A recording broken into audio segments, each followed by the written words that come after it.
If you work in Krita, locking layers is one of the easiest ways to protect your artwork from accidental edits, brushstrokes, or unwanted changes. In this video, I'm going to show you exactly how to lock layers in Krita using the padlock icon method, so you can keep your project safe and organized while you work. If this tutorial helps, make sure to hit like and subscribe for more quick Krita tips and software tutorials. Alright, let's jump right in. First, open your artwork in Krita and take a look at the Layers panel on the right side of your screen. This is where all of your layers are listed, and it's also where you can control visibility, transparency, blending, and lock settings. If you don't see the Layers panel, you may need to enable it from the workspace or the Dockers, but in most cases, it should already be visible on the right. Now, find the specific layer you want to protect.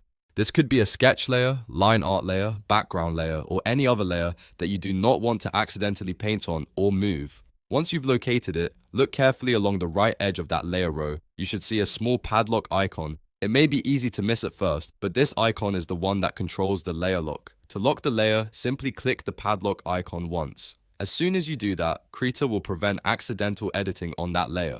That means you won't be able to paint over it, erase it, or make changes to it unless you unlock it first. This is especially useful when you're working on detailed illustrations and you want to protect finished parts of your artwork. You can repeat this for any other layer you want to secure. For example, if you have a background that you never want to move, or a finished ink layer that must stay untouched, just click the padlock on those layers too. Locking layers can save you a lot of time and frustration, especially in larger projects where it's easy to click the wrong layer by mistake. When you're ready to edit that layer again, just click the padlock icon a second time. That will unlock the layer and make it editable again. So the process is very simple. One click to lock, one click to unlock. Once you get used to it, it becomes a natural part of your workflow in Krita. A quick tip. Before you start coloring, inking, or making final adjustments, it's a good habit to lock any layers that are already finished.